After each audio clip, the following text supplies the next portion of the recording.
Welcome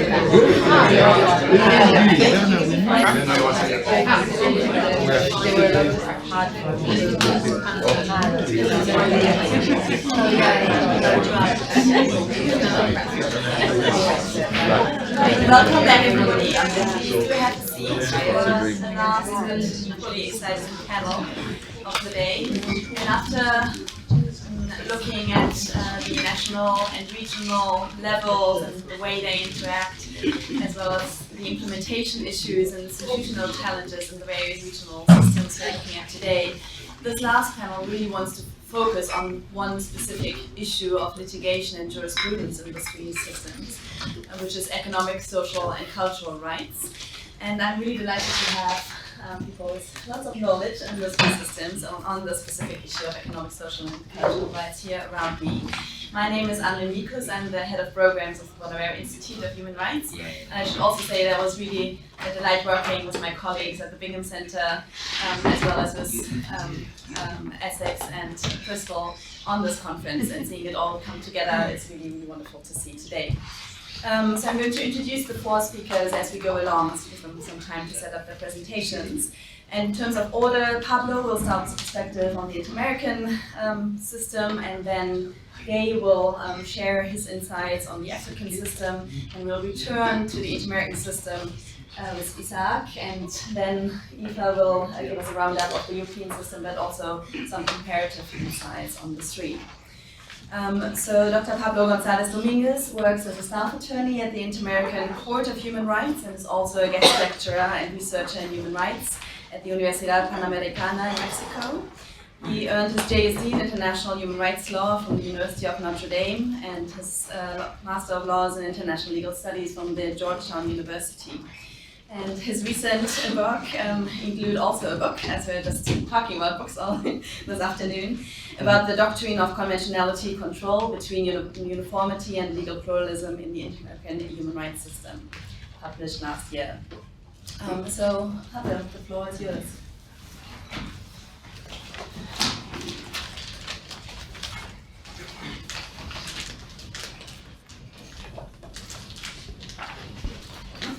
Well, thank you very much for the presentation. Before I begin, I would like to thank the organizers for the event, and in particular to Anthony Wenton and Clara Sandoval for the invitation and the hospitality. It has been great. Thank you very much. I would also like to congratulate you on choosing a topic that is so relevant in our current discussions about the protection of human rights in the American human rights systems. The question of how to protect economic, social, cultural, and environmental rights has a special significance because of the important changes that have occurred in Inter-American Court jurisprudence since the decision of Lagos del Campo versus Peru, a case decided in the year 2017. In this case, the Inter-American Court declared for the first time an autonomous violation to a social right based on Article 26 of the American Convention on Human Rights.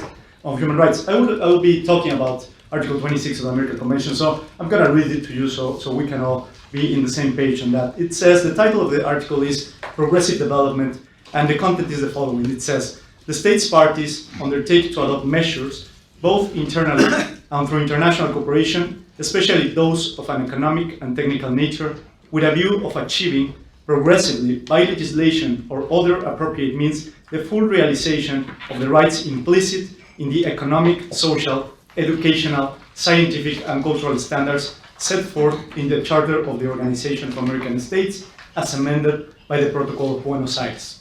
So 2017 was a special time because the court declared a violation to the right of job stability as derived from the Charter of the OAS through an implementation via Article 26 of the American Convention. I will talk about this because obviously it's a bit controversial. In this presentation, I will speak about the challenges for the protection of social rights in the future of the Inter-American human rights system, considering the new jurisprudence that emerged after the case of Lagos del Campo versus Peru. But for this first, I will give a brief account of the evolution of the jurisprudence of the court regarding the protection of human rights, analyzing or pointing out the three methodologies that the court has used to analyze social rights questions. The first one is an analysis of progressive development of social rights. This can be seen especially in the first stage of the jurisprudence of the court regarding this question. The second one is an analysis of what we might call in connection with civil and political rights. This is an analysis of social rights in its connection with, let's say, right to personal integrity, right to life, right to private property. And in the third one, an analysis of autonomous violations of human rights under the basis of Article 26 of the American Convention. That is the most recent jurisprudence on this matter. In the second part, I will talk about some of the opportunities and the challenges, practical and theoretical, that have emerged from this new perspective adopted by the court since 2017.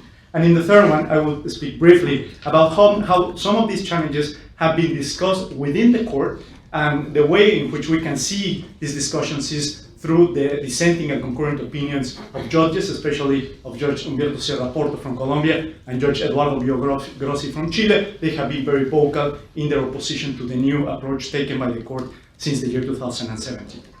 So, speaking about the case law of the Inter-American Court, the first relevant case to refer to is the case of five pensioners versus Peru of 2003. In this case, the Inter-American Commission of Human Rights alleged that a decree law constituted an unjustified setback regarding the degree of progressive development of the rights to social security as protected by Article 26 of the American Convention. The court declared violated Article 21, this is the right to private property in the American Convention, but not the right to social security.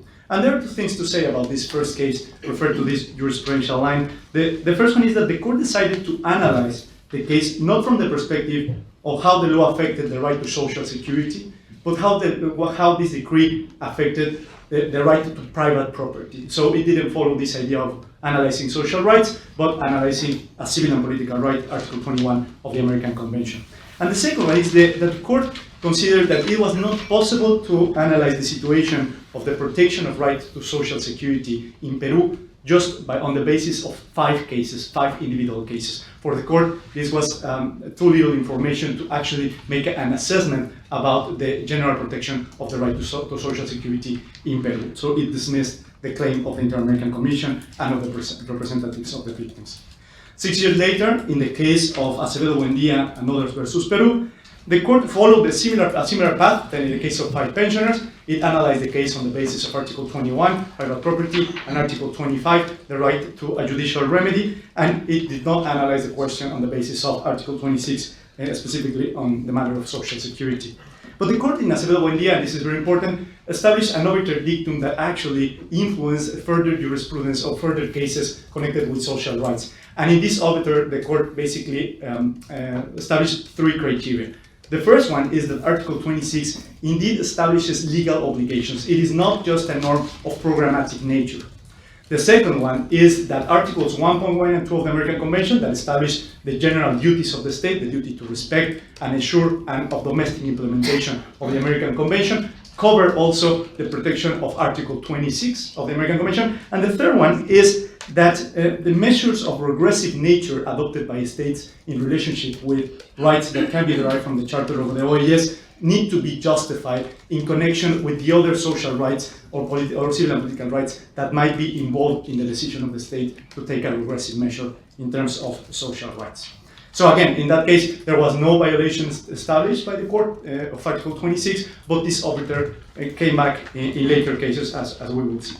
Now, the fact that the court did not proceed to analyze violations to the obligations of progressive realization contained in Article 26 has not meant that it has not carried out analysis of social rights in its jurisprudence. This approach has been made of what we may call connectivity or connection with civil and political rights. This has been the way in which the court has incorporated analysis of social rights in its jurisprudence traditionally, of course, before the case of Lagos del Campo that I will talk about that later. So, in case of Suarez Peralta versus Ecuador, it's a very good example of this. This is a decision of 2013 connected with a medical malpractice. And here the court analyzed the obligations of the state regarding the care of human health as an aspect of the duty of the state to guarantee the right to personal integrity. The court decided that there was a duty of the state to control and monitor health services, and by failing to do so, it was responsible for the damage that was caused to the health and therefore to the personal integrity of Mr. Suarez in the case of Ecuador. So the court declared a violation to the right to personal integrity in its dimension in connection with the duty to guarantee or to ensure the rights established in the treaty. The court dealt with the same logic to other cases, especially cases connected with healthcare or with the right to health in connection with personal integrity or the right to life. In the case of González-Llull, this is another decision that is important in this line of jurisprudence. The court followed the same position that is Suárez-Rosero, but here it reflected importantly on two aspects. The first one is that there is independence and indivisibility between civil and political rights and social, economic, and cultural rights, that there is no hierarchy or cannot be any hierarchy among these categories of rights. And also, in the particular case, it pointed out that all health services and facilities must comply with the requirements of availability, accessibility, acceptability, and quality. And it said, in this sense, using the language that we have been referring to, the court was dialoguing with the United Nations Committee on Social, Economic, and Cultural Rights. It was using the same language and kind of using the same analysis that is made in the United Nations Committee. The aforementioned cases and others, we can point out Jiménez López versus Brazil, Alvar Cornejo, Artavia Murillo versus Costa Rica, or Vera Vera, all do follow the same type of analysis of connection between the social rights and civil and political rights applied in concrete circumstances. But this situation would change radically in the case of Lagos del Campo versus Peru that was decided, as I said, in 2017. In this case, I will refer to the facts very briefly. The victim, a workers' representative, was dismissed on June 1st, 1989 as a result of statements made during an interview for a magazine. The interview was held when he was president of the General Assembly of the Electoral Committee of the industrial community of the company where he had worked for more than 13 years.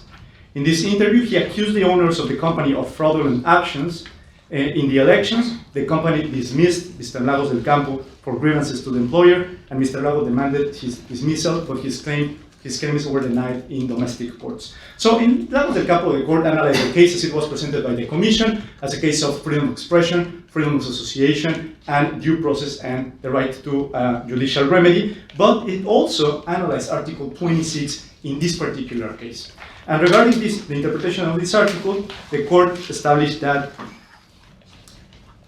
it talked about labor rights and concluded that the terms of this article, of Article 26, indicate that the social rights protected by the Convention are, and I'm quoting here, those rights that derive from the economic, social, and educational, scientific, and cultural norms contained in the OAS Charter, from which it is possible to derive the protection of job security. The right the right to job security, includes that the state has effective mechanisms for the judicial evaluation in the event of unjustified dismissals in order to guarantee access to effective justice of such rights. So what is different in Lagos del Campo from other cases? So here the court is saying that the right to job stability might be derived from, or it can be derived from, the Charter of the OAS, and it is incorporated to the regime of protection of the American Convention through Article 26, and that an essential part of this right, of the right to job security in the inter-American system, is also to have access to an effective judicial remedy that can actually evaluate the unjustified dismissals from a job, as it was this case. So this was part of the right to job stability. And therefore, when there was no adequate remedy for the dismissal of Mr. Lagos del Campo, that violated his right to job stability, and therefore that constituted a violation to Article 26 of the American Convention. This was the position of the court in the case of Lagos del Campo. It's completely different of the type of approach that was taken before in these cases, the cases of connection between civil and political rights and social rights. The reasoning and approach followed by the court in Lagos del Campo was reiterated later in the cases of Peru versus Peru, San Miguel Sosa, and the case of Poblete Vilches, that was a case connected with the right to health. And here the court developed a distinction that is important in our jurisprudence. The court said Article 26 protects, the protection provided by Article 26 has a double nature. It establishes obligations from the state in what we can say direct enforceability. That's one dimension of the obligations that emerge from Article 26, and there are also a nature of progressive realization. So Article 26 protects this type of obligations of progressive realization and also of direct justiciability or direct enforceability. And it is this dimension of direct enforceability what allows the court to decide on individual cases connected with social rights in relationship with the Charter of the OAS. Recently, in the case of Cusculpi Oral and others versus Guatemala, the court elaborated more on the reasons, trying to explain why it has jurisdiction over Article 26 and why these distinctions are actually legally sustained. So the court developed more the reasoning behind this new position adopted since Lagos del Campo. It also specified specific obligations on the rights to health connected with people that live with HIV. It also declared for the first time in its history the responsibility of the state for the violation of the obligations of progressive realization on the right to health. That was, again, a case against Guatemala. And it also established very ambitious measures of reparation, especially guarantees of non-repetition, trying to produce structural changes in Guatemala regarding the providence of health services for people living with HIV. But specifically about the justiciability of Article 26, the court established three arguments on why it has jurisdiction to address cases connected with social rights through Article 26. The first one is that Article 26 indeed establishes legal obligations that is covered by Articles 1.1 and 2 of the American Convention, and that it is possible to derive rights from the Charter of the OAS that are incorporated through Article 26 in connection, and this we can discuss a little bit more about this, in connection with Article 29 of the American Convention that establishes the principle of pro persona. I'm going to just finish with this, so I don't want to lose the time. But this, of course, has generated challenges for the court. And I will just mention three challenges that come from the court with this approach adopted since Lagos del Campo. The first one is that it is necessary to define better or to know which rights can be derived from the Charter of the OAS, and why they can be derived from the Charter of the OAS, and therefore why they are incorporated to the regime of protection of the American Convention via Article 26. The second one is what are the type of evidence, of arguments that are going to be taken into consideration to analyze violations to the obligations of progressive realization of rights within the states. This is a huge challenge for the court and for the other actors that participate in the litigation of cases, because it would require to present new type of evidence, new type of arguments, and for the court it would require also to analyze new type of circumstances. It's not the same to analyze a concrete case than to analyze, for instance, a public policy regarding the protection of health in a whole country, right? And this also produces a third type of challenge. I would say that it is necessary to reach an adequate balance between for the court and for the other actors, between being actors for the solution of structural problems within the states in matters such as health, education, work, housing, etc., but also to know that the way in which states address these issues might be legitimately diverse depending on circumstances such as budgetary restriction, political restrictions, even ideological questions. There are things connected with social rights that require to be much more precise and much more perhaps careful on deciding cases connected with the right to health. Let's put an example between El Salvador or Honduras or Chile. Of course, there are extremely important differences between these states, and I think that in the case of social, economic, and cultural rights, this comes very clear that it's necessary to address this question here. Perhaps the principle of subsidiarity that we have been discussing about might serve as a theoretical tool to actually engage in this discussion seriously and to find a solution on how we're going to address the questions in the Inter-American Court of Human Rights and in general in the Inter-American system regarding the protection of social rights in both its dimension of direct justiciability, but also regarding the question of progressive realization. Thank you.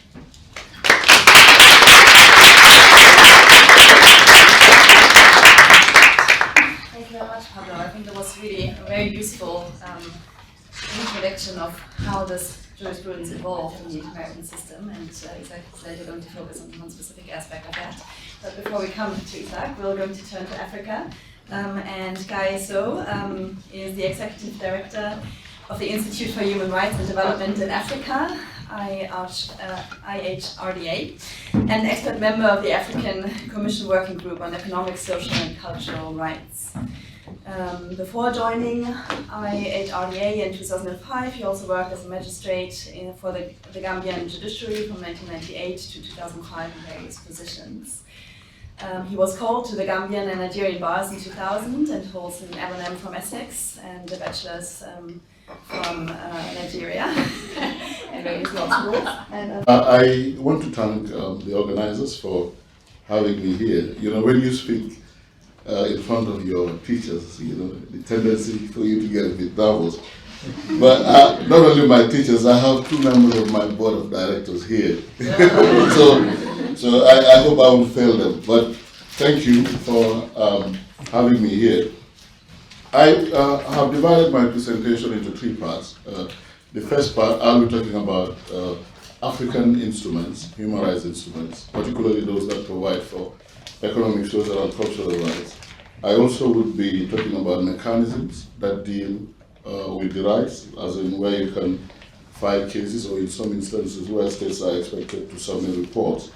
And I would be looking at the jurisprudence of some of these mechanisms. The cases are many, in fact, maybe running into hundreds, so I really wouldn't have the time to go through all that. But I would maybe go through some of the articles and maybe make reference to some of the cases.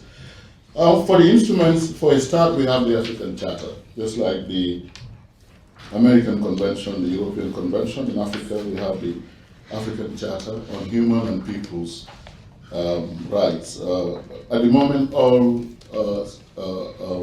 states that are members of the African Union are party to the African Charter, except Morocco. Morocco left in the 80s and, of course, came back recently, but it has not yet ratified the Charter. But other than Morocco, all other African states have ratified the Charter, 54 of them. So it means the Charter is binding all over Africa, except Morocco.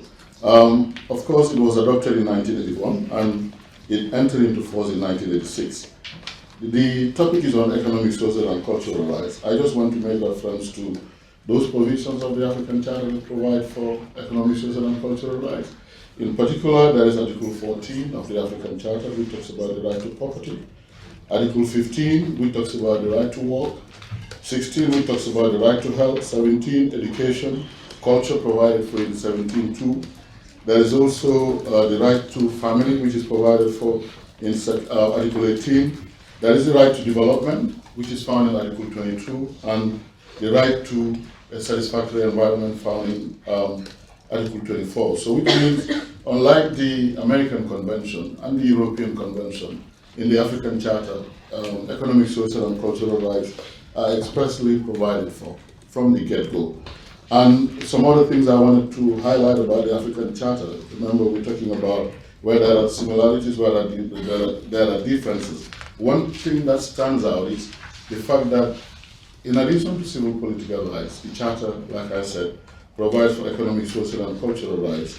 One other very important feature of the African Charter, in my view, is Articles 60 and 61, which make it possible for the African Commission to draw inspiration from other treaties. That would include UN treaties, maybe European treaties and jurisprudence. So there is, an opening if maybe a particular right is not probably very well expressly defined for us to draw inspiration from some of these treaties and mechanisms.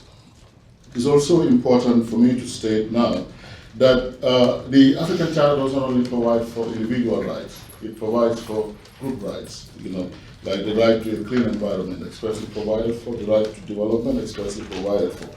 One other important feature of the African Charter, it does not have a derogation clause, and the African Commission has consistently held, in a few cases which I have referred to here, that the African Charter applies at all times, even during conflict. There is a case called the Constitutional Rights Project versus Nigeria.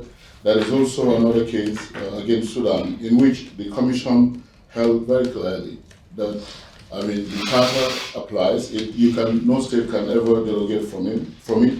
That is, it is of application at all times. Again, unlike other treaties, the Charter too provides for duties of states, duties of individuals, expressly provided for in the African Charter. In addition to that, once a state ratifies the African Charter, it automatically accepts the competence of the African Commission to receive complaints against that particular state. So there is nothing that you need to do that will qualify individuals in your state to have cases submitted to the African Commission for consideration. Once ratified, then the Commission will have jurisprudence over you. And again, it's important for me to point out that there is no right guaranteed in the African Charter that the treaty mechanism, the treaty bodies I'm going to talk about later, cannot give effect to. If you go to some of our countries, a distinction is made between civil political, and of course directive principles of state policy. The African Charter doesn't make that distinction. Civil political provided for, economic social provided for, second, first, third generation in some instances. But the African Commission has made it clear there is no right provided for, whether you call it economic, social, or cultural right, or you call it civil and political, which it cannot give effect to. So it's important to point that out. I've also made reference to Article 6061, and of course, using that, the African Commission, other treaty bodies have referred to the jurisprudence of the Inter-American Commission, the Inter-American Court, the European Court, the UN treaty bodies, and in fact general comments of the UN. So all those made possible because of that article I talked about earlier on. In addition to the African Charter itself, which is the parent charter, there is a protocol on the rights of women, which as I speak is ratified by about 40 African states, and that treaty provides for rights such as the right to marry, elimination of harmful practices, economic and social welfare rights, health and reproductive rights, right to food security, right to adequate housing. The list goes on. In fact, there should be more than 15, and all specifically apply to women, and all those listed deal not with civil political, but with economic, social, and cultural rights. There is also a regional treaty called the African Charter on the Rights and Welfare of the Child, which is at the moment ratified by 48 African states. That treaty too provides for many social cultural rights, and they include the right to education, the right to health and health services, protection of children from child labor, the protection of the family, etc., etc. All these are economic, social, and cultural rights, but they specifically apply to children found in states that have ratified the African Charter on the Rights and Welfare of the Child. There is also a protocol which was adopted in '98. It's called the African Court Protocol, 1998. As I speak, it is ratified by about 30 African states. What makes the African Court unique is the fact that, even though set up in 2000, it did not receive its first case until 2005. And as it is, only individuals in 9 African states can submit cases to the court, because before you're allowed to do so, your state is not only required to ratify the charter. In addition, it has to make a specific declaration allowing individuals and NGOs access to the African court. As we speak, about 9 African states have done so. They include countries such as Ghana, the Gambia, Tanzania, and a host of others, about 9 of them. In addition to the treaties talked about earlier on, soft law is also developed by some of these mechanisms. In particular, there is the African Commission Guidelines on Economic, Social, and Cultural Rights. There is also a joint general comment of the African Comment and the Committee of Experts on the Rights and Welfare of the Child on ending child marriage. There is also the Pretoria Declaration on Economic, Social, and Cultural Rights, and then the State Reporting Guidelines and Principles on Articles 21-24 of the African Charter. Before I move on to talk about the other mechanisms, it's important for me to point out, looking at the African Charter, the phrase progressive realization isn't used anywhere. So which means, of course, all the rights provided for in the Charter, irrespective of how they are classified, would apply soon after a state ratifies the treaty. But then, unfortunately, if you look at the guidelines on economic, social, and cultural rights, the phrase found its way in the language of the African Commission. Some of us have maintained, because it is not provided for, there is no way, we can come up with guidelines that will continue to that will make progressive realization an issue around the continent. But then probably in the near future, the mechanisms will have the opportunity to rule on that. But it is absent, not expressly provided for in the African Charter. In addition to these treaties, there are a host of others. And one of them, includes a protocol on the rights of, persons with disabilities for Africa. There is also another one on the rights of older persons, which means there are a lot of instruments, that would mean treaties of law that are relevant to economic, social, and cultural rights. In addition to the treaties, there are also mechanisms. The first being the African Commission. The Commission receives complaints from people called the Commission's protective mandate, otherwise the Commission's communications procedure. There is also a state reporting procedure, meaning states are required to report to the African Commission every 2 years on what they have done to implement rights guaranteed in the African Charter. There are also special mechanisms of the African Commission. One of them is the Working Group on Economic, Social and Cultural Rights. There is also the Working Group on Extractive Industries and a committee on vulnerable persons or persons affected by HIV. What the working groups do, in addition to sending out urgent appeals, just like we have at the US system, they also have developed soft law over the years. I mean, the Working Group on Economic, Social and Cultural Rights, for example, developed the guidelines on economic, social and cultural rights. And as I speak, we're in the process of finalizing guidelines on the right to water for Africa. So these are, some of the special mechanisms. But in addition to the African Commission, which has the mechanisms I just referred to, there is also the African Committee of Experts on the Rights and Welfare of the Child, which also receives complaints from individuals, states, where rights are violated. It also has an investigations mandate, meaning it can go into a country to investigate human rights violations involving children. It did about 2 so far. One to South Sudan, relating to children affected by armed conflict. The other to Tanzania on persons living in albinism. In addition to that, the Committee on the Rights and Welfare of the Child also has special mechanisms, one of which is the Special Rapporteur on Child Marriage and other harmful practices. In addition to the committee, the commission, there is also the court, which I referred to. I said earlier, it receives cases as in involving human rights violations. At the moment, individuals from just 9 states can do so, because only 9 states have made the declaration required under Article 34, sub-Article 6. So the court too is very much available to receive complaints of violations of human rights. There is also the ECOWAS Court of Justice, which receives, I'm not even going on. But anyway, let me try to round up. There is the ECOWAS Court of Justice, which also receives complaints. At the moment, we have a case coming up on the 27th, filed on behalf of pregnant girls who get kicked out of school in Sierra Leone. There is another one we filed, relating corruption, human rights, as in saying millions of dollars sent to the Sierra Leonean government in its fight against Ebola virus ended up in private pockets, as in saying because the money was embezzled, the right to health of certain individuals was violated. So that's that for the mechanisms. For the jurisprudence, there are lots of cases. I mean, if you look at, for example, the right to property, as found in the African Charter, we have about 44 decisions from different mechanisms, regional mechanisms in Africa. Look at the right to work, there are about 21 cases. Right to health, about 27 finalized cases. Right to education, about 19. And one other thing I wanted to point out, in addition to making specific pronouncements on rights that are provided for in the Charter, the African Commission too has succeeded in reading certain rights in the African Charter, even though they're not expressly provided for. But if you look at the Serap decision, the African Commission combined a few provisions of the African Charter and ended up holding that violations of those rights would amount to a violation of the right to food. Right to food not expressly provided for in the Charter, but read into the Charter. Again, right to adequate housing, not expressly provided for.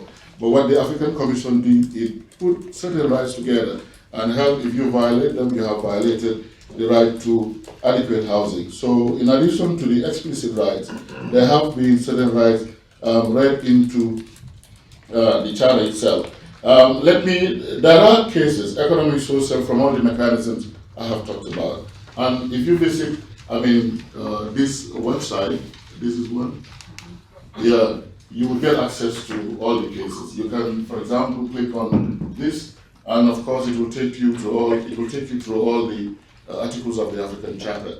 All cases decided with respect to any article would be available for you to access. You just click and of course it loads. So overall, I just want to say, economic, social and cultural rights, particularly litigation at the regional level, is on the rise, very much on the rise, because, like I said, dealt with by the Commission, by the Court, the ECOWAS Court of Justice, and the Committee on Children.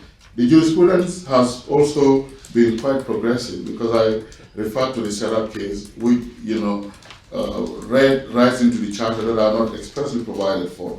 But again, you would say the jurisprudence is somehow very sporadic, as in 1, 2 here, 3, 4 there. I mean, that of course is also a very important feature. But I would say personally, I am overall quite optimistic. But despite the optimism, we also have seen a lot of challenges. Some of them the speakers have already talked about. The first being implementation. Implementation is definitely one of the biggest challenges we face at the continental level, giving some of us headaches. It's good to read, but at the end of the day, also important to break some of these things into bread and butter issues for victims. Again, we also believe the systems or the mechanisms are very much underutilized. I mean, we're talking about the African Commission being in existence since 1987, but it's yet the cases it has dealt with have been around about 400. The African Court, started sitting in 2005. Until now, it's just finalized about 52 cases. The Committee of Experts on the Rights and Welfare of the Child, set up around, the 2000s, but until now, it has just finalized about 9 cases. I've heard you talk about thousands of cases before the European Court. We looking for a day when we can comfortably say that our mechanisms have also dealt with thousands of complaints. So underutilization is, of course, a very, very big problem. One other issue we face with is, even though the number of cases is not many, the issue of delays. You file a case before the commission, sometimes it takes forever. We've had some of our cases, pending before the commission for more than 10 years. For the court, it takes a shorter period, on average about a year or 2 years. One other thing too, the interference Mr. Withal talked about earlier on. We don't have maybe problems similar to what you're experiencing in this part. But of course, at the end of the day, we are mindful of 1 or 2 countries who really try to push back on gains we've made along the years. So in essence, there are instruments that expressly provide for economic, social, and cultural rights in Africa. There are many mechanisms, some sub-regional, some regional, that deal with violations of economic, social, and cultural rights. And of course, the jurisprudence too, in a sense, is developing, very much progressive, and we're looking forward to building what we already have on the ground. Thank you all very much for your attention.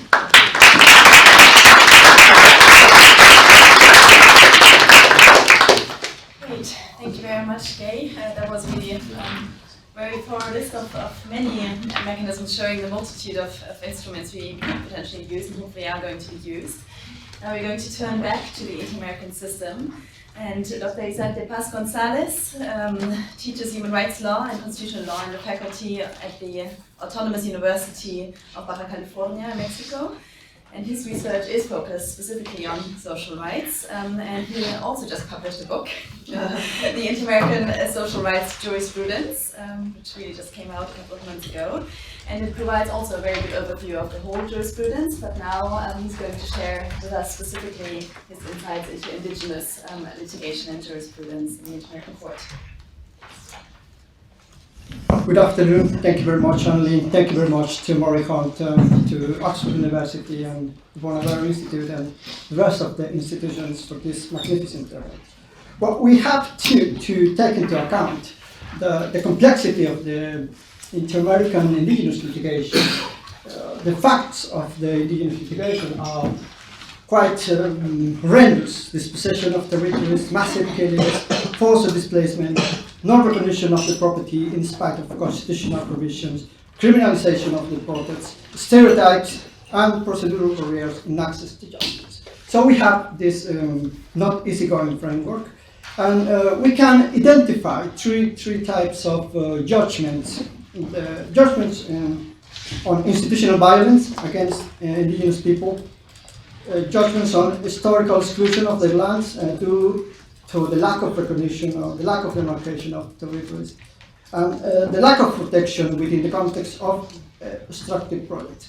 This can be, or this is the most challenging task. But who they are? Who is this? Who is the people who is coming to the court? Well, it's the most marginalized people in the continent. The people living in poverty, especially children, and people who has never been able to access to justice in domestic jurisdictions.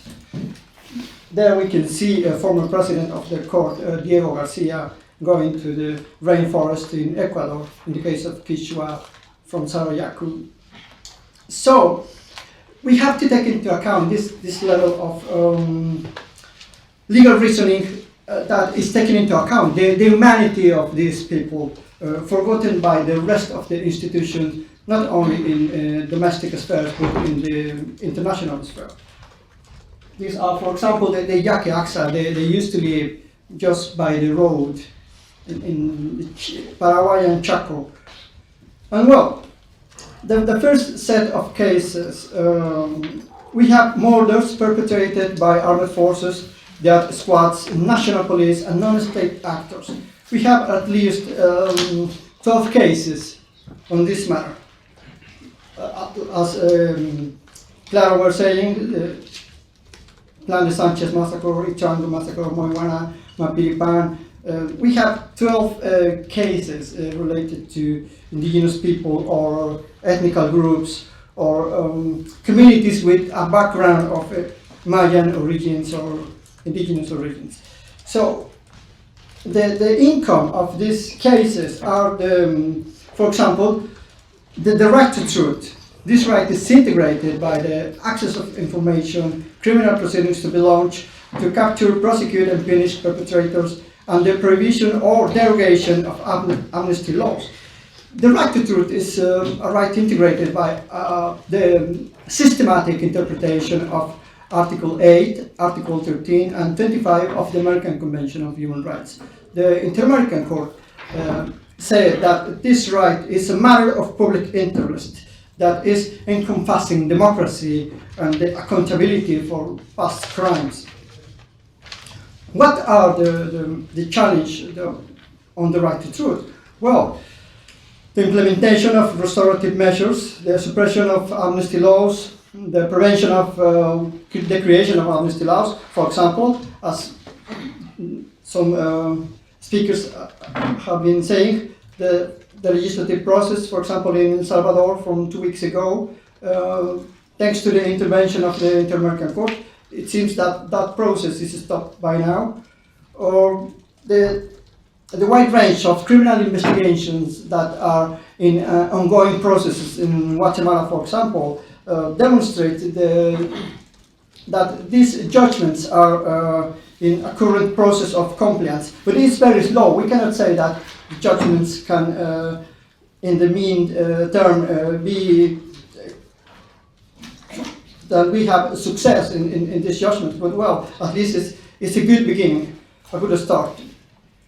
The cases of historical exclusion, we have at least 5 cases: Mayakna, Yaqui Aksa, Sahayamaksa, Shamonkasek, and Shikuru people against Brazil. And in these cases, the state did not recognize the property of the indigenous people.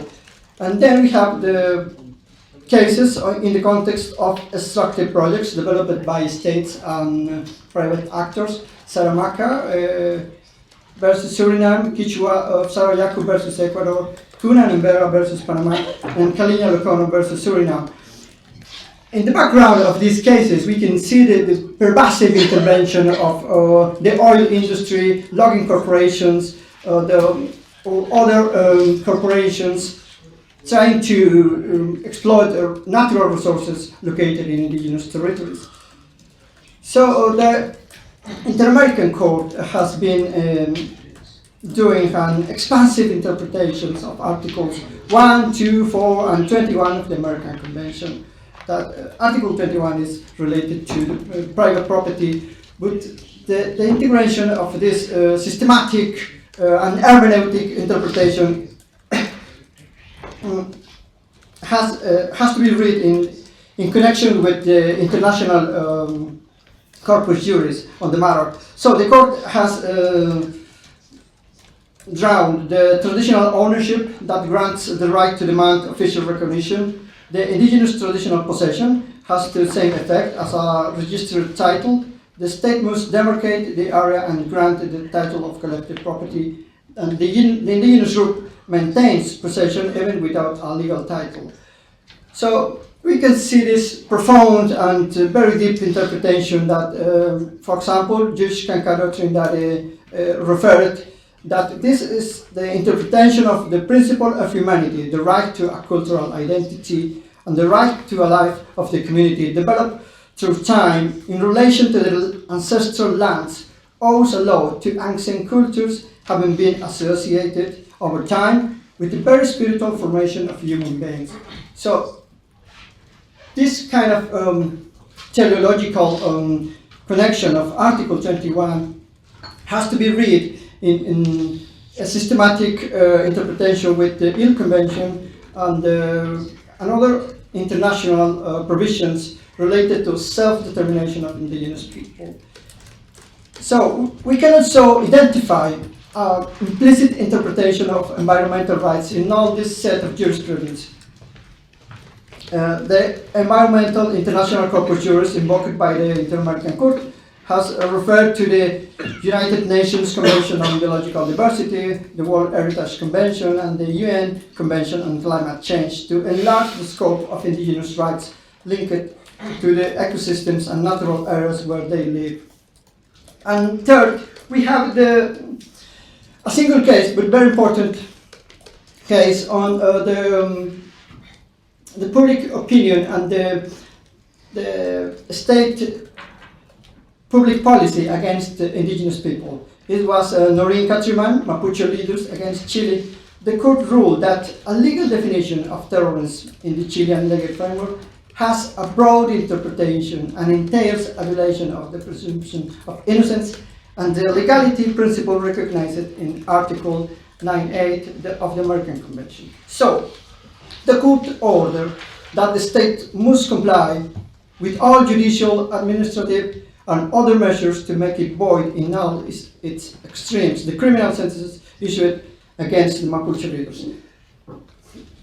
This case is from 2014, and until very recently, 2 months ago, the Supreme Court of Chile declared that those sentences handed down by this court stopped having effect.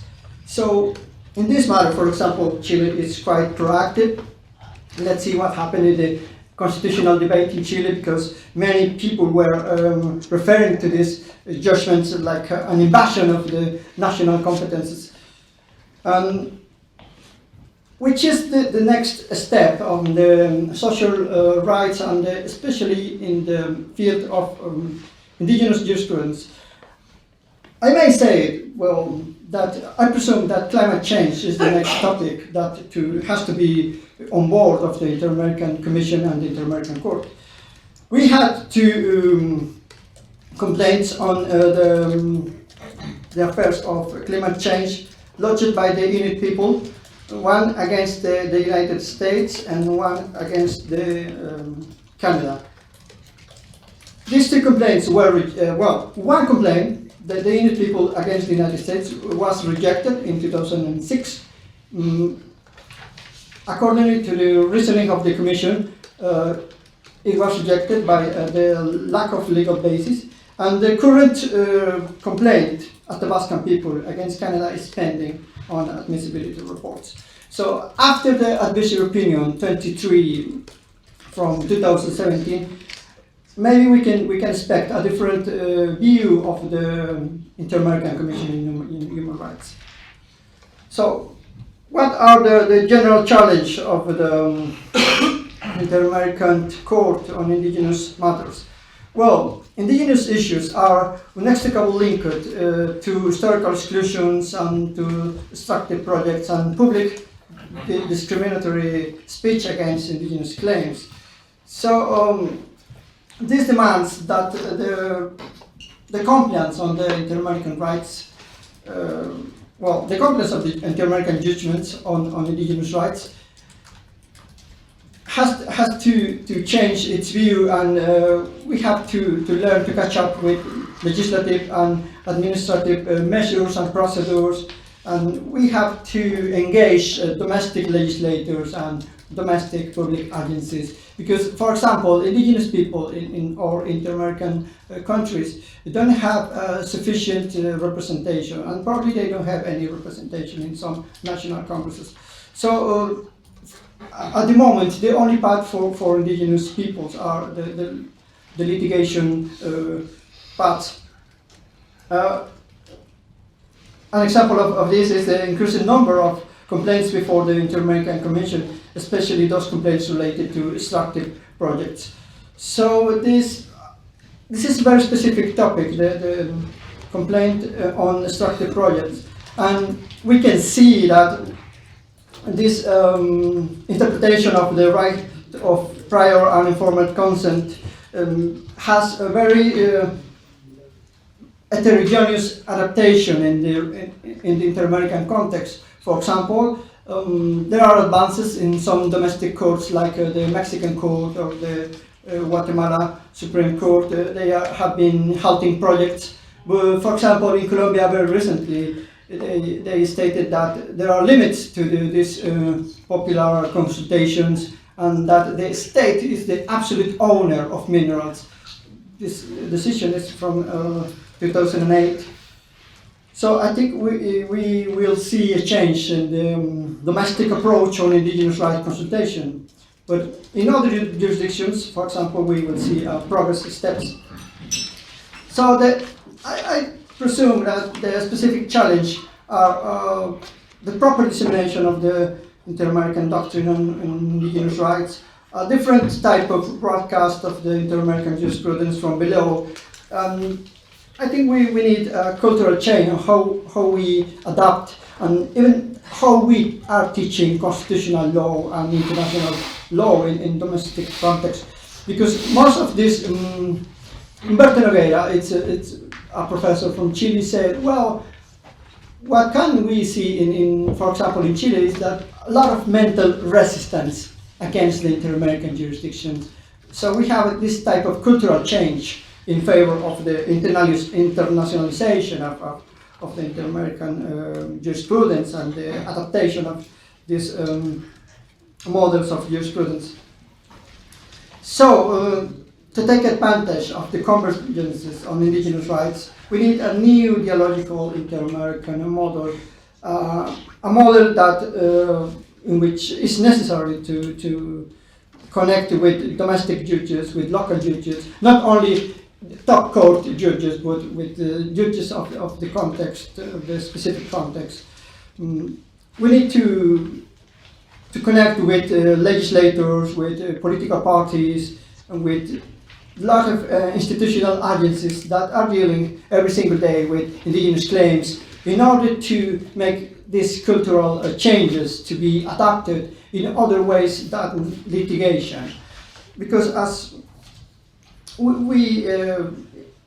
some academics in the inter-American arena believe that the first respondents are not judges, but all the bureaucratic institutions that every single day receive a claim of indigenous people. And well, that will be my final remarks. So, please.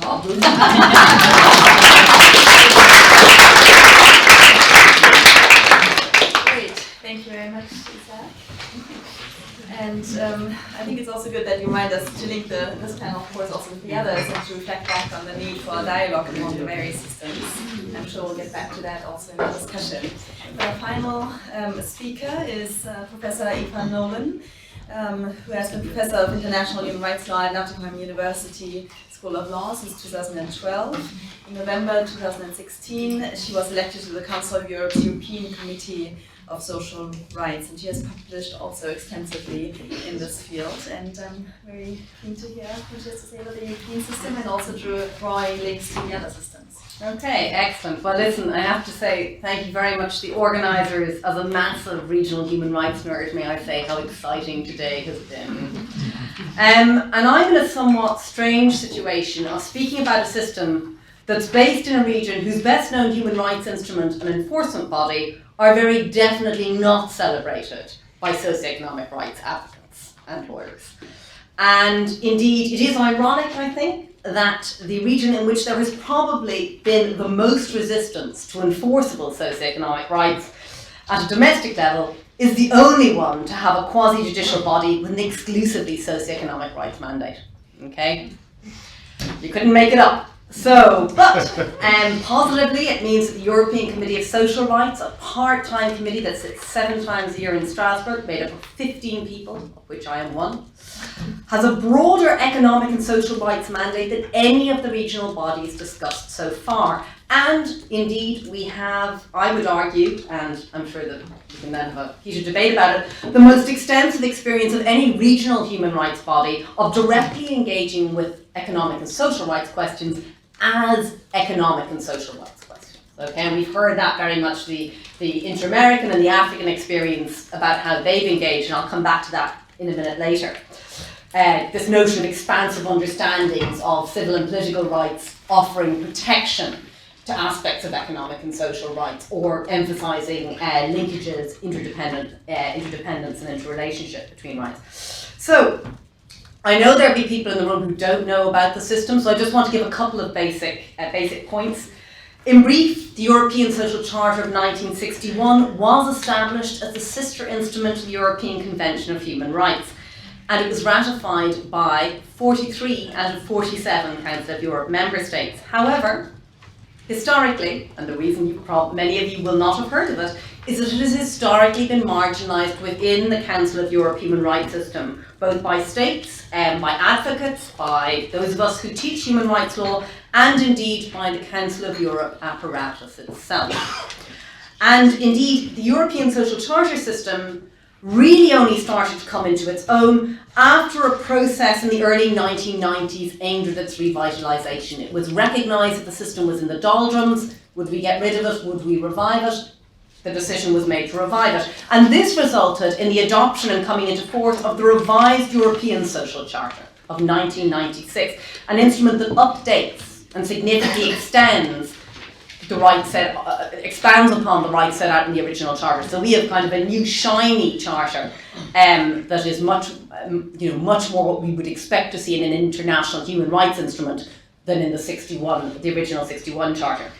And the revised charter indeed contains a much wider range of social rights, okay, reflecting the changes of international human rights law. We have children's rights, we have the rights of people with disability, older persons' rights, much more nuanced understandings of labour rights, for instance, the right to dignity at work, dealing with issues such as sexual and moral harassment. Okay, so stuff that was definitely not on the agenda in 61.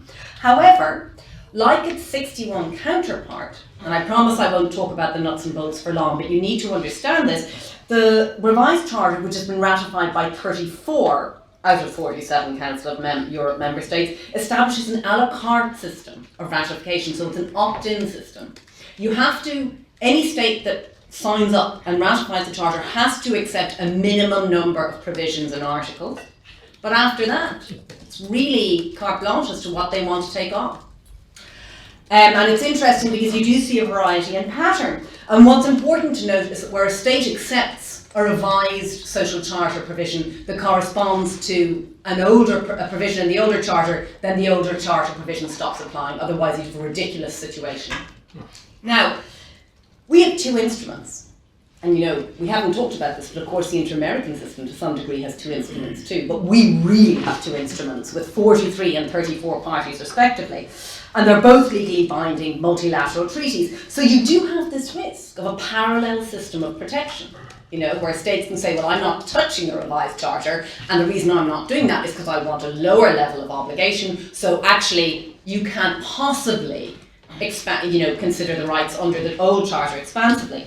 And interestingly, the committee was not unaware of this risk, and we've minimised that risk by identifying key areas of overlap and developing consistent interpretations of provisions in the original charter and the revised charter. And this is evident, for instance, to give you an example, in the committee's work, interpretation of Article 16 of the old charter on the family's right to legal, social, economic protection, including, family housing. And we've interpreted that to protect aspects of the right to adequate housing, which, hooray, is also protected explicitly under Article 31 of the revised charter. And there are differences between those provisions. We make it clear.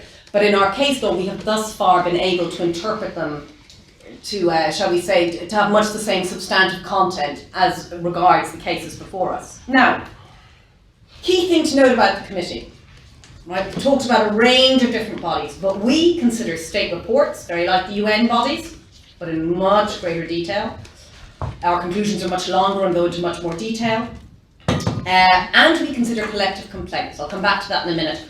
We have not as yet held hearings in the kind of, nor have we carried out inquiries in the way that some of the African and inter-American bodies have. So for instance, the various actors there. We don't have thematic rapporteurs, for instance, which again you see in the African and the inter-American system. So we have different mechanisms. We are, in a way, much more like, I would say, a UN body in a lot of ways than we, treaty monitoring body than we are the African or the inter-American bodies in terms of our structure. But very importantly, we make findings of non-conformity, that is a violation, not just in our collective complaints, but also in the context of our conclusions on state reports. And that is different from what UN bodies do. We explicitly talk about non-conformity. We don't express concern, we say the state's, basically the state is in violation, right? So that is quite significant. Now, I talk about collective complaints. Many people find it the most interesting aspect of our work. We are lawyers, of course it is, right? But in fact, only 15 states have ratified the 1995 additional protocol providing for collective complaints. Okay, so 15 out of 43. Okay, so this is problematic. And I don't have time to go into the ins and outs of the collective complaint system and who can bring a complaint and when and how we deal with it. Happy to take questions. But the important thing to note is, unlike the system, many of the systems that we have talked about today, we are not focused on individual damages. Right? We are dealing with systemic problems. We are not dealing with corrective, individual remedies or corrective justice solutions for individual rights victims. We are very much looking at systemic problems. And that is not because we regard economic and social rights as purely programmatic and always involving expensive systemic problems. It is the nature of our collective complaints system. Now, I have only limited time. I'm going to flag some particularly important elements of our jurisprudence, and I'm going to try to pull together with some of the stuff we've already heard from the fantastic presenters who have preceded me. And because I'm the last speaker, this will take a mere half hour. Yeah, you joked and you didn't even laugh. Don't worry. No. So, first of all, and also I have confidence in Anne-Elaine and Kate just completely losing it appropriately to get me off. But so first of all, just like under the African Charter, the full achievement of rights under the Charter and the revised Charter isn't expressly subject to notions of progressive realisation or maximum available resources. And that said, these qualifications have effectively been read into the Charter. And in a 2003 decision in a case called Autism Europe and France, the committee stated that when the achievement of one of the rights in questions is exceptionally complex and particularly expensive to resolve, a state party must take measures that allows it to achieve the objectives of the Charter within a reasonable time, with measurable progress, and to an extent consistent with the maximum use of available resources. So anyone familiar with the UN bodies will certainly be familiar. There are shades of the Puritan Moore and Gambia decision, in which the African Commission talked about how, given the resource constraints in some African countries, that the right to health, the Commission read into the right to health the obligation on states parties to the African Charter to take concrete and targeted steps while taking full advantage of available resources to ensure the right to health is fully realised. So language that's similar there, also similar to the language in the guidelines that Gay spoke about earlier on. Also similar to the approach taken by the African Committee on the Rights and Welfare of the Child at its work, and not dissimilar to the approach to progressive realisation, which we have seen the inter-American bodies develop in terms of Article 26, which Pablo spoke about in great detail earlier. Not identical in all instances, and each of the systems have evolved in different ways, but very clear similarities in this area of progressive realisation and maximum available resources. Now, related to this, we see the committee addressing issues of retrogression or backward steps in attainment in a number of different ways, in rights realisation number of ways. Now, in a few decisions, the committee has used the language of retrogressive steps of retrogression, particularly in the context of Article 12.3 of the Charter's requirement that state parties endeavour to raise progressively the system of social security to a higher level. Okay, and in those cases, it's really used a concept of retrogression that will be very familiar to us from the work of the UN Committee on Economic, Social and Cultural Rights, that which was outlined, and I'm now going to name the pronunciation, that it's Acevedo Buendia in Peru, and the Casa Cusco in Guatemala case, right? So we see similarities there. However, in other instances, and this is interesting and possibly links back to the notion of a European body that is very strong, has paid very strong attention historically to the work of the European Court and, of course, European Constitutional Court, we have treated backward steps in the form of legislative measures in particular as formal limitations or restrictions, which have to be justified, for instance, in terms of proportionality. Right? So much more limitations analysis than a retrogression analysis. Yes, and it matters. And we can discuss that later on. However, whatever test is used, the committee has been very clear, particularly in our recent case law, which is focused extensively on austerity measures and backward steps in social rights and labour rights enjoyment, that the economic crisis, and I quote, should not have as a consequence the reduction of the protection of the rights recognised by the Charter. And we have been very assertive in our case law in stating when measures at a national level, even when mandated by, say, bailout agreements with the EU, IMF and European Commission Troika, are not consistent with Charter rights. I'll come back to that. Fourth, while the right to life, which again we heard a lot about in the context of the different, we heard about in the Inter-American system, and of course there's the right to life general comment from the African Commission, which clearly has economic and social aspects outlined in it. The committee has emphasised the linkage and interdependence between economic and social rights and the right to life in particular.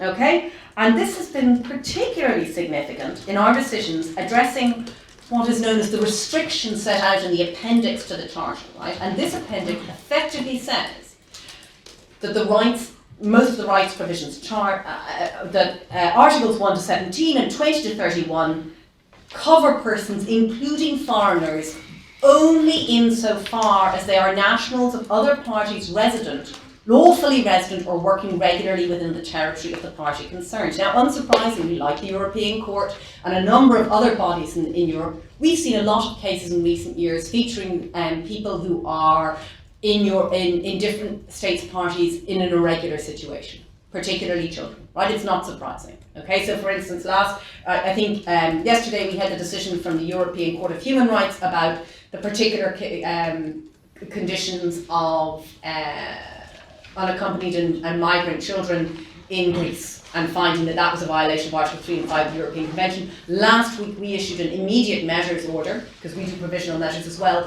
focusing on immediate measures that Greece must take to deal with the situation of children who were similarly situated in the European Court of Human Rights Grand Chamber judgment. So we've dealt with these situations, and this particularly vulnerable group of people within Europe.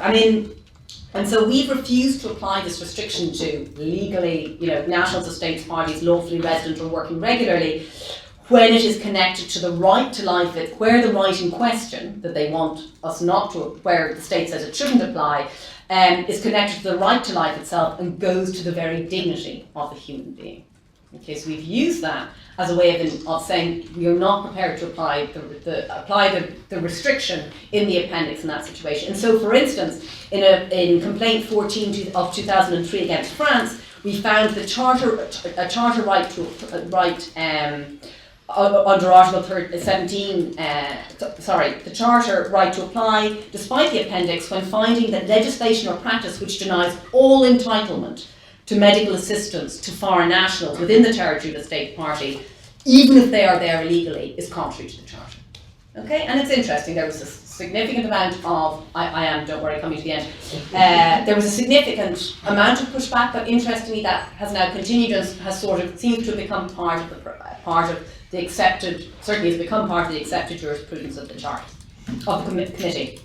Fifth, and I just want to talk about it because it's a really burning issue in the context of economic and social rights, and this is the language of minimum core, the notion of a minimum vital that we see in some systems, or the minimum levels of subsistence for a dignified life, etc., or the minimum core as we see talked about in the African guidelines that Kay spoke about.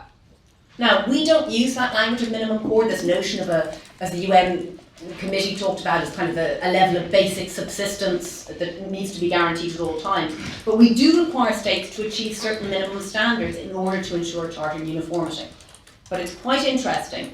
For instance, we require social security benefits in terms of Article 12 to be high enough to ensure that they meet the poverty threshold defined in terms of 50% of the median equivalized income as calculated on the basis of the Eurostat at risk of poverty threshold value. So we have a very specific calculation. But note, it's not an absolute universally applicable minimum essential level. To some degree, it's a relative standard, because in that instance, it's a within country standard, or it can be a comparative standard. So it's interesting because we've engaged, and part of that I think we can talk about is, why have we done that? Well, perhaps the UN is uncomfortable with it because they're dealing, have found it tricky because they're dealing with a global situation, whereas we're dealing, sure, you've wealthier and poorer countries, but you're dealing with a level of heterogeneity, economic heterogeneity, that you don't necessarily see in other regions. Right. Don't worry, I am second last point, and I will finish because I talk about all the systems, so I deserve this extra minute, right? So, also, I want to talk about this because I think it's really important, this notion of borrowing and this notion of dipping in and pulling in other systems. And unlike the relevant African instruments, which I think Gay didn't get a chance to talk about, the Charter instruments don't expressly refer to the permissibility or the requirement of drawing on other regional and international systems, right? And we've seen the Inter-American, for instance, system has drawn heavily on the work of the European Court of Human Rights. However, we deliberately make reference to other relevant UN, Council of Europe and EU standards and jurisprudence. And in our recent January 2018 decision, in our recent decision on the right to protection of health for transgender people, we refer to the Inter-American Court's January 2018 decision, advisory opinion on gender identity and same-sex marriage. So if it's out there and it's relevant, we are, if you look at our decisions, very open. It has to be relevant and appropriate, but certainly there's an openness to it. And there's no question the key elements of our jurisprudence, right? Remember, we're a European body where the European Court has historically been a big actor. Our employment of a concept of a margin of appreciation, not something that is smiled at the international level when it comes to economic and social rights.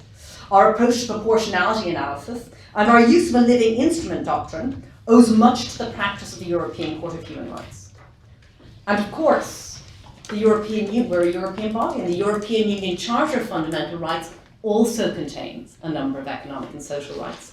However, interestingly, and I hope we can return to this, the committee, our committee, has expressly refused to operate on the basis of a presumption that compliance of a domestic measure with EU law means that it complies with the Charter. And as you can imagine, where you have a situation where Greece, for instance, stands up in front of the committee and says, well, we've had to do this to comply with our EU obligations, and our committee says, well, that doesn't mean it's automatically in compliance with the Charter, that leads to a certain amount of discussion. And it leads to discussion not just with the state, but it leads to discussion at the European human rights institutional levels as well. I leave it at that, but we need to, I think it's interesting, especially given that the European Court has taken a very different approach to such an assumption. Finally,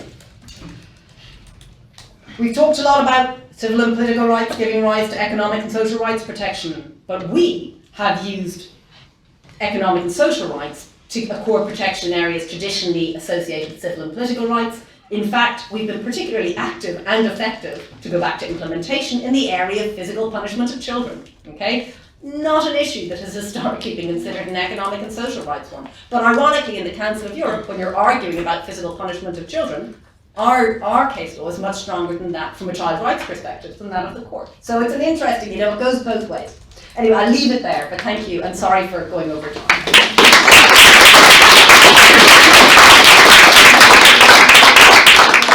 Thank you so much, Eva. I think that was a really wonderful roundup, also really bringing all three systems back into dialogue and conversation and borrowing from one another. And I'm delighted to say that we at least have 20 minutes of questions and comments from the floor. So without further ado, I do want to open it to anyone, and please do introduce yourself. Kenny. My question goes to Mr. Gay from IHRDA. My question is, could you please comment on the difficulties we are seeing at the regional level with the African Commission and the African Court, where so many cases are kind of like being dismissed because of inadmissibility. And sometimes that inadmissibility arises from kind of like non-exhaustion of like local remedies. So that's the first question. And then the second one is just kind of like, if you could in a few sentences kind of like contrast the differences in the experience of litigation brought before like ECOWAS judicial bodies and the African Court and the African Commission. Thank you. Further questions and comments? Maybe we can get on to a stream. Yes, please. Yes, my name is Christine Bakker. I work at the University, Luis University in Rome. And I was very interested by the comments that Isaac Paz-Gonzalez made about the jurisprudence of the Inter-American Commission and Court in the field of environmental cases. And of course the advisory opinion of the Inter-American Court of February 2018 in that perspective is also very interesting. But you also mentioned that that might be a future field in which the Inter-American Court could become more active. We know, of course, that the European Court of Human Rights has also extensively interpreted some of the existing rights, Article 2, right to life, Article 8, right to private and family life, and to include also, indeed, the obligation of states to guarantee a satisfactory environment. But then, of course, we see, and of course, this can be also, in theory, expanded to include, the duty of states to take preventive measures to avoid effective climate change. Then again, we know that, there are all kinds of limits, like causality and the victim requirement, etc. So I'd be very interested to know, also in the African system, I should add, of course, we have some examples of environmental cases, like Ogoniland case, and the Royce case, etc. So I'd be interested to know, for all the three systems, what actually you see, in perspectives of how to overcome these limits that we have, even though we increasingly accept the interlinkages between human rights and environmental concerns, also at the UN level. But how can we overcome these legal constraints to actually, do more also from the legal perspective? Great, wonderful. I think that is actually, we'll take one more question and then we'll turn back. Okay, I'm Ibe from the University of York. First of all, my question is to all the panelists. I recognize that today's topic restricts you to Europe, Africa, and the Americas. But I'm wondering why nothing has been said so far about human rights in the Middle East or in Asia. Does it mean that they live in the human rights Eldorado or something? And then to Mr. Soy, you did say that there are not enough cases coming to the African Human Rights Commission and to the African Human Rights Court. And I remember the former chief prosecutor to the ICC, Luis Moreno Ocampo, saying that the lack of cases to the ICC may suggest that the ICC is actually being effective in diminishing immunities around the world. Does that also apply to the case of Africa? And finally, the case of Nigeria against the African Commission, and also the case of Kenya against the African Commission with regards to the Ogig community, and the case against Sudan as well. These countries said that the court had no jurisdiction in their domestic affairs. And in the case of Sudan, Sudan actually disowned the court. I'm wondering to what extent are the decisions of this commission and the courts being implemented or enforced, accepted by the states in Africa? Thank you. Well, one. Yeah, very, very quick to Pablo, just because give you a chance to come back to where you ended, right, with the kind of differences within the court as to the future development here. So you made a remark, which I guess comes partly out of some discussions here. It's like, well, Honduras is not Chile. And the implication there is that in Chile there are more resources to put forward for the implementation of various kind of social rights. But one of the reasons why that might be the case is because in Honduras taxation doesn't work. Because resources are being channeled through to the 10 families that run the country. So at what point is then the court going to go down on the corruption track here? Which, by the way, could apply to Chile as well, for that matter, no? But, so when then we're talking here about available resources, we're actually talking that, well, there are quite concrete reasons, in part, why there aren't resources made available. right? So that goes beyond the kind of discriminatory kind of element that some lawyers seem to kind of raise whenever, you know, whenever the question of allocation of resources is discriminatory. It's like, yeah, very much so, because effectively political choices are made such that they are not made available, right? So at what point are we going to see the kind of going down this line? I'm just curious. I think we'll take another round in one moment, okay? So, but I do want to turn first again, maybe we can just go around the table. Thank you.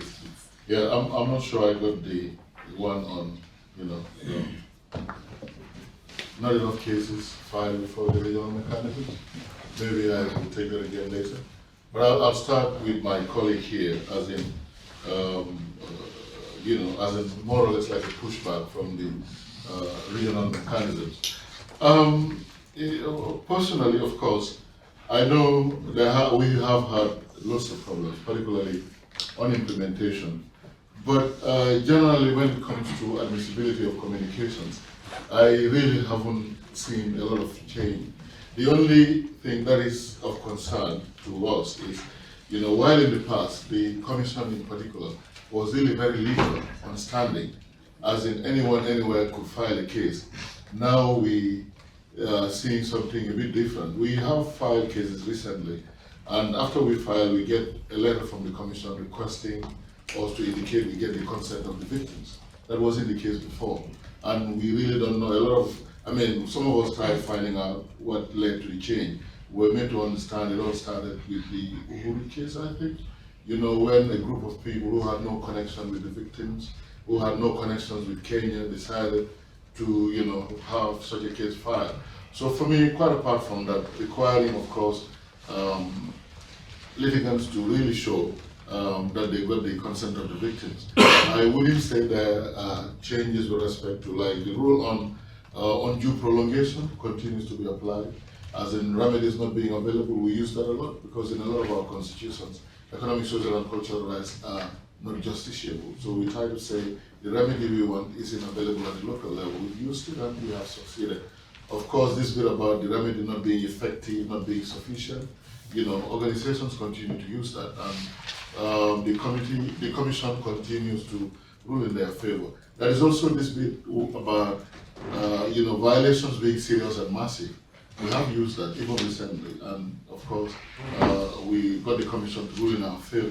So, yeah, but the frustration maybe is the commission's protective mandate is not prioritized, I mean, compared to the promotional mandate. I mean, we say the members of the Secretariat and commissioners like traveling around the world, but when it comes to sitting down to really want to work on our cases, they drag their feet, to be honest. So that's why we have, you know, remember, we're not talking about thousands of cases. I don't think the commission has up to 100 cases pending. Why should it take 10 years for you to deal with a case? So not giving the priority in this house. So that, I would say, is really a problem. But in terms of the jurisprudence, I would say I don't really see, you know, it going backwards. Quite apart from the point I made earlier about requiring victims to show expressly that they got the consent, lawyers to show they got the consent of the victim they are representing. We also wanted a comparison. You know, we have the committee, we have the court, we have the commission, and then, of course, for those in East Africa, that is the East African Court. For those of us in West Africa, that is the ECOWAS Court. So you can, in essence, say we spoil for choice. What we do at our level, IHRB, when we identify cases, if the country is in West Africa, we try to prioritize the ECOWAS Court. Why? Because the rule on exhaustion of local remedies doesn't apply. So you can file. It sits as a court of first instance. So we're not bothered about whether local remedies were exhausted or anything of that sort. So ECOWAS really features very much on top of our list. But if it is a Western or a state around Africa that made the Article 34.6 declaration I referred to, we would place the African Court above the ECOWAS Court. Because we have realized over the years, the ECOWAS Court is very good at giving you monetary compensation, but the jurisprudence is really not that rich. as in, usually a court pays and then, yeah, we give you $10,000. So that really has. So it means if we're competing, like if, for example, it is the Gambia, now we have the ECOWAS call, we have the African call, because the Gambia made the Article 34.6 declaration. We would rather go to the African court, particularly if we have good arguments on exhaustion of local remedies. Remember, that is a consideration. Yeah, but there are also states that are outside of West Africa that cannot go to the ECOWAS court, like Central Africa, they don't have a court. Eastern Africa, not very clear. The mandate, human rights mandate of that court, not extremely clear. Select Tribunal, we know, is suspended.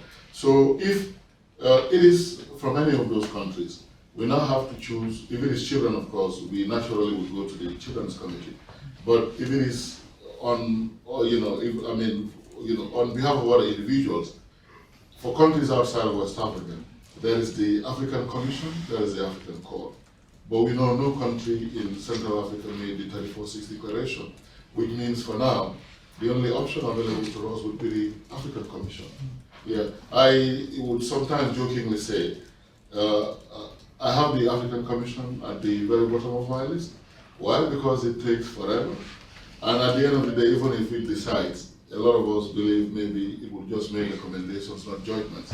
So I have definitely on top of my list the African Court, because from inquiries I made recently, I was made to understand, no scientific study conducted, but a friend working for the court mentioned more than 60% of their cases got implemented.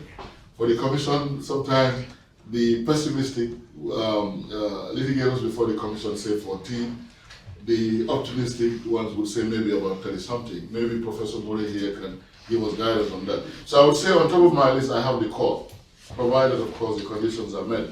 I also have very close to that the committee, because one good thing the committee does, it holds implementation hearings.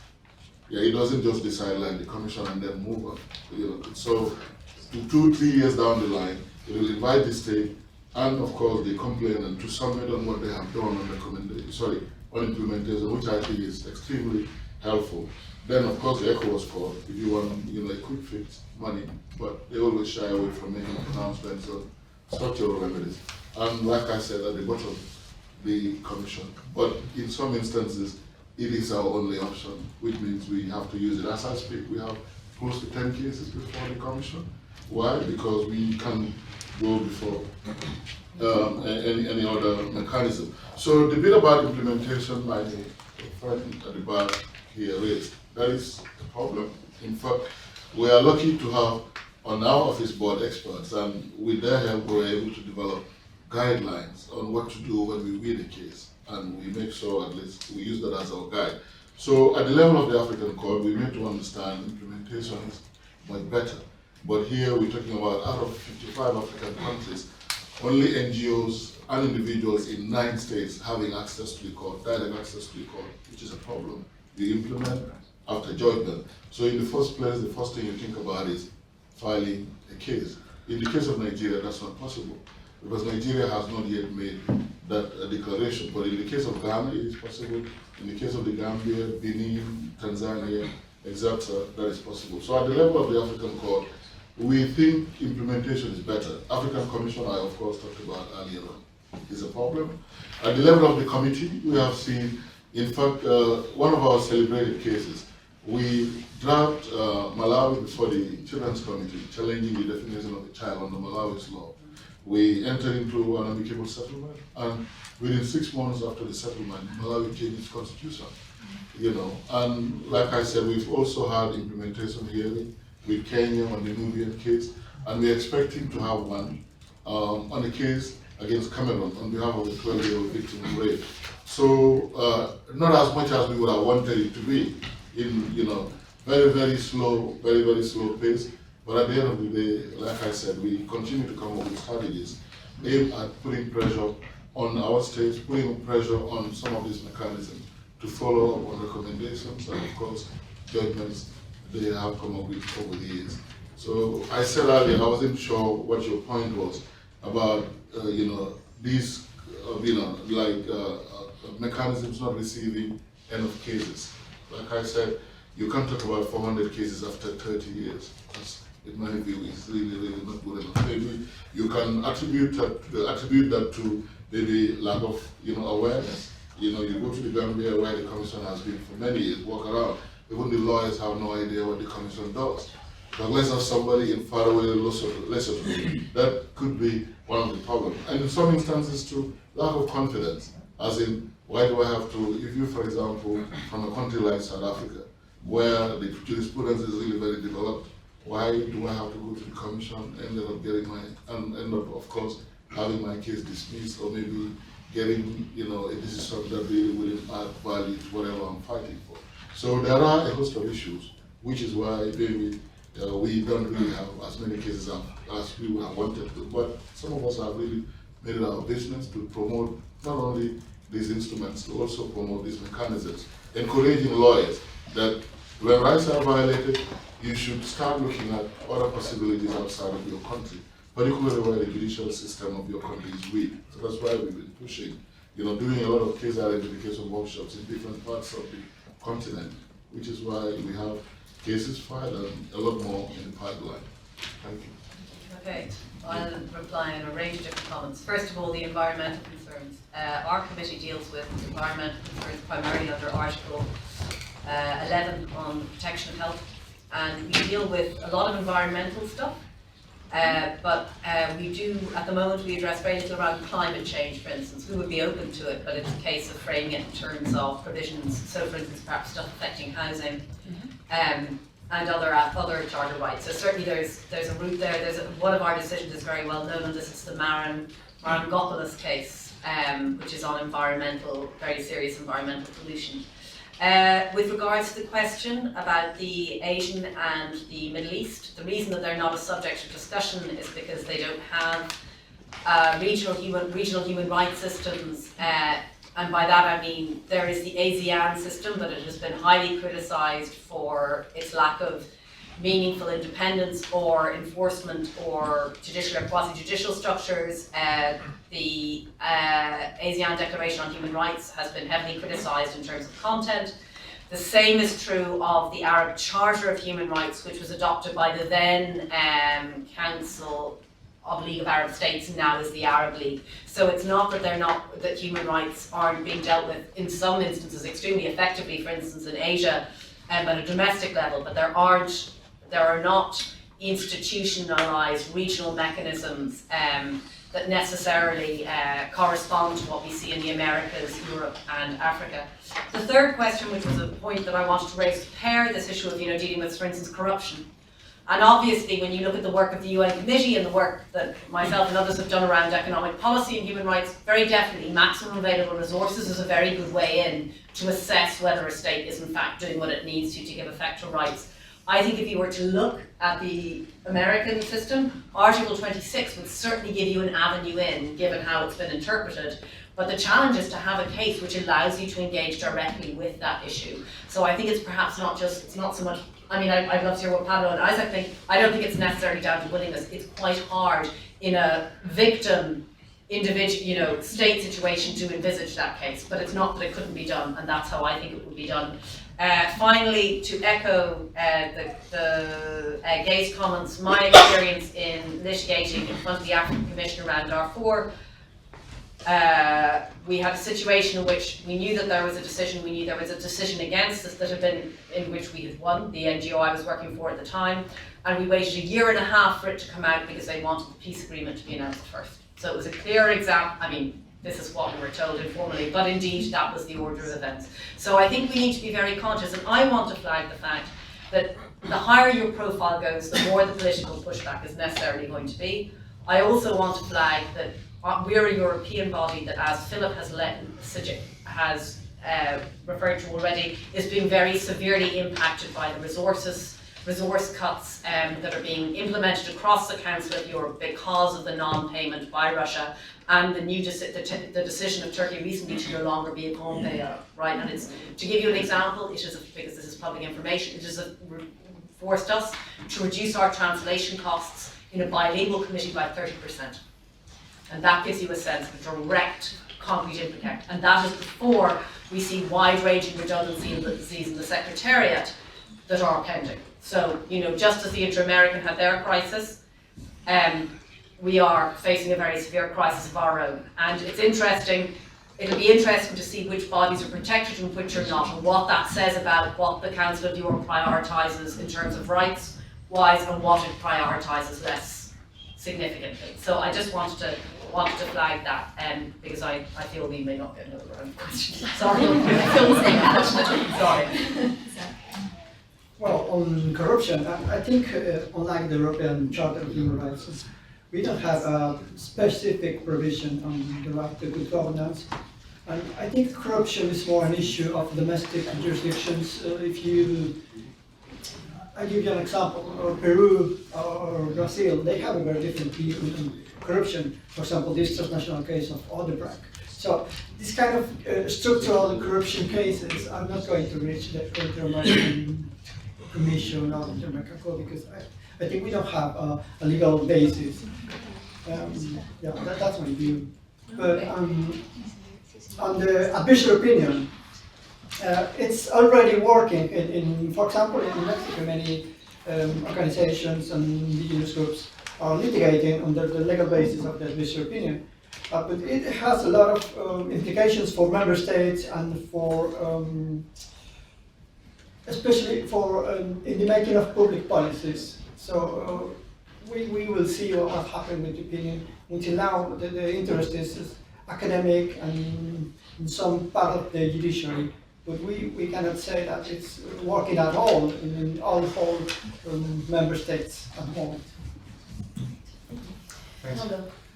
So I'll start a little bit with that question. I think that the advisory opinion 23rd, what you referred about the rights, about the human rights and environment, I think the court opened an interesting door, an interesting conceptual door when it said that there is a right to a healthy environment. It didn't define the content of this right, but it said that it has two dimensions. It has an individual dimension and it has also a collective dimension. And it also said that the protection of the environment also has an impact on the protection of other rights. It mentioned some of them. The most obvious is the rights to life. Right? So I think that opens a conceptual door, using the language of rights to show how the effects of the effects on the environment have an impact also on a specific right. And I think that opens the door for an interesting construction on why it's important to protect the environment as a means to protect also human rights. So it might be rhetorical, but I think it serves a purpose, and I think it's interesting to explore that door in terms of what the court said in that particular advisory opinion. And well, I think that's an interesting question for all kinds of analysis of human rights, right, in the Inter-American system. How can you deal with this challenge of having a regional system that creates regional standards, but at the same time accepting and recognizing normatively the differences between the states, or practical differences between states.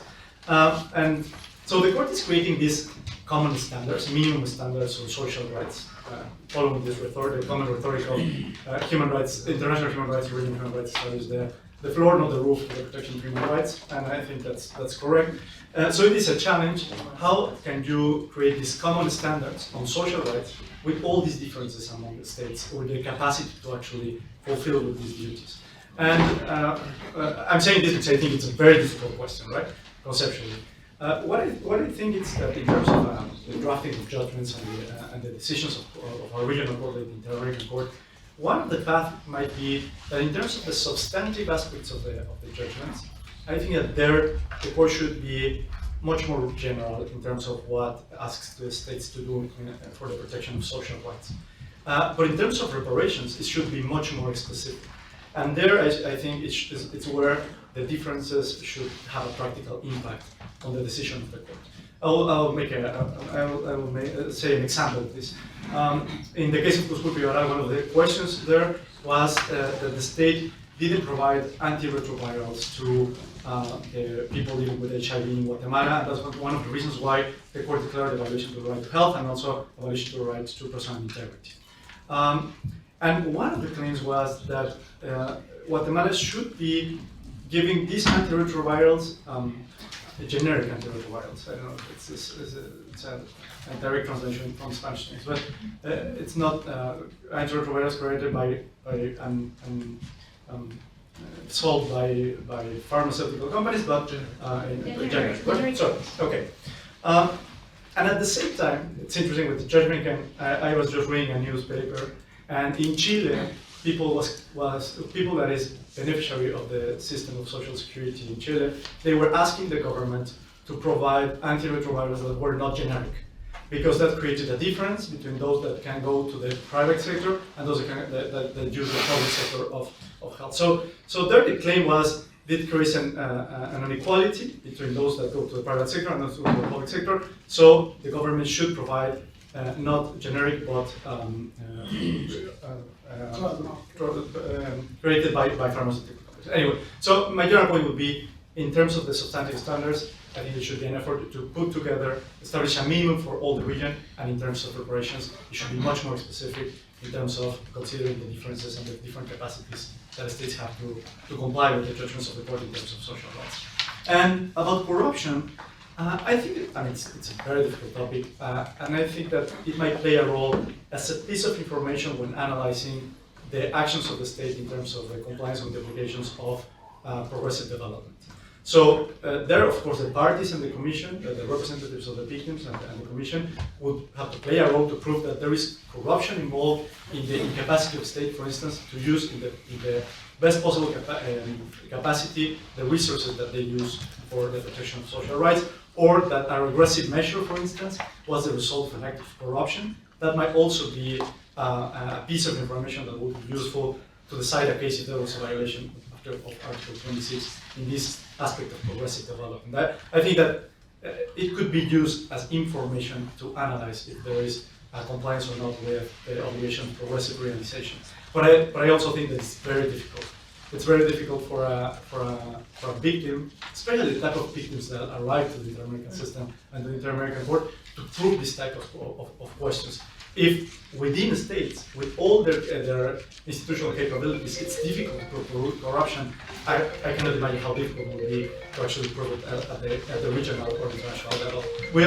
We kind of all know that there is corruption, but it's difficult to prove how it actually plays a role and who is responsible for that, domestically and even more internationally. And there I think that the role that, this is a general comment, the role that international institutions should play in fighting, for instance, against corruption, we need to be careful what's the role that is played there because of the difficulties that this topic has, and it has especially in a region of like Latin America. But I definitely think that it should be part of the decisions that the court takes, especially when there are signs that corruption is provoking damage in terms of the protection of social rights. Great, thank you very much. And I think we had a really rich discussion. It was interesting to focus on one specific area of rights after a full day of thinking also about institutional challenges, but that also showed that quite a lot of the challenges are repeated as well if you look on the specifics.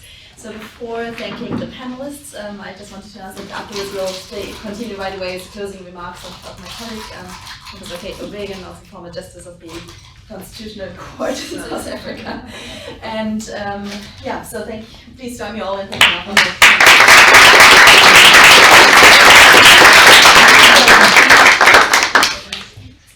Well, I'm painfully aware that I'm the person who stands between you and a drink outside, so I'm certainly not going to speak for very long. But I just wanted to start off by, the Bonavera Institute really is the new kid on the block here, and how delighted we were to be working together with the Bingham Centre, the University of Bristol, Essex Human Rights, and to some extent Middlesex, and all sorts of people who've been here long before, and we hope to build on these partnerships going ahead. And then just, I think, three small kind of points to take away with one. One, Per started us off with the big global picture, which is indeed a picture of doom and gloom, and a very worrying situation to be in. But I think what the day has shown is really that there are kind of two responses to this. The first is what we've really been engaged on a lot of the day, which is detailed, expert, thoughtful engagement with what is actually happening in three really important regional systems. And we selected the three regional systems just to respond to the comment at the back, because these are three regional systems with courts, with charters that are really trying to build a human rights jurisprudence. Of course, the European, perhaps I'm thinking more from an African perspective, the European is long established in the area. But perhaps having started off by agreeing with Per, I also want to just caution one of his comments about talking about law as an illusion. Now, maybe it's because I'm a judge. I don't believe that law and politics are the same thing. I don't think that law is completely insulated from politics. But just the seriousness of purpose with which everybody is engaged with Article 26 in the Inter-American Convention and what it means shows that law really has got something to grapple with here. And in fact, for most people, that is what the rule of law stands for, and it really is meaningful, if not perfect. But we are humans after all. I think the other area in which the engagement, and I'm really looking forward to seeing the ESRC report, just sounds like it's going to be fascinating. Rachel's account of it, and hearing Alice and all the others who've been involved with it, sounds like a very serious-minded and appropriate way of thinking about the issues of implementation. So I think that's the one way in which we respond to the anxiety. And frankly, it's the response, I think, as you suggested, Per, to Moyne, to Hopgood, who really have paid no serious attention to all of this kind of work. But the last thing we need to do, and I think both Murray started with it in talking about Eleanor Roosevelt and human rights live in small places. Shimena talked about the joint endeavour. Judge Spano talked about the need to talk to people other than our friends. This actually is a political project, actually, at the end of the day. It is legal and it's important that there's law there, but winning and gaining human rights is always going to be a political project for which all of us as citizens, both of where we come from and of the globe, bear this generation's responsibility, and there's no shortcuts. And we just have to always remember that. So thanks to everybody for being here, for participating. Please come and join us for a drink afterwards. There's lots more to talk about.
When I fall in love,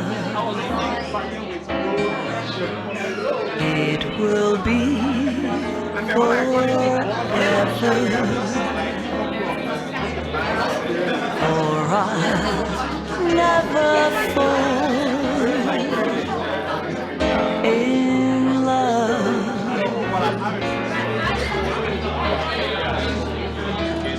In a restless world like this is, love is ended before it's begun, and too many moonlight kisses seem to cool in the warmth of the sun. When I give my heart, it will be completely, or I'll never give my heart.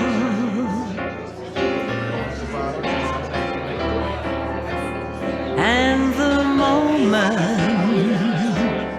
I can feel that you feel that way too,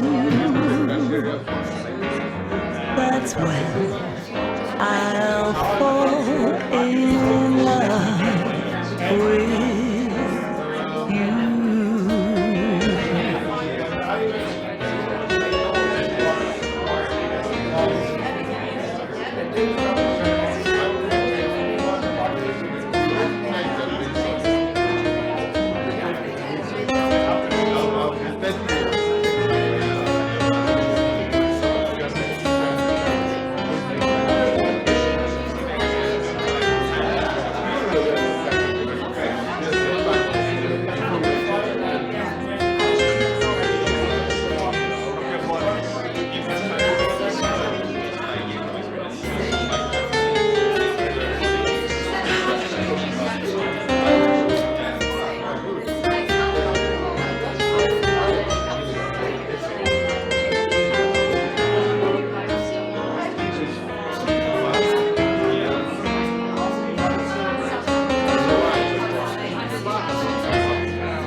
when I give my heart.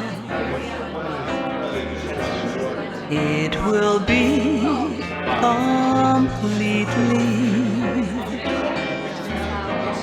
or I never give.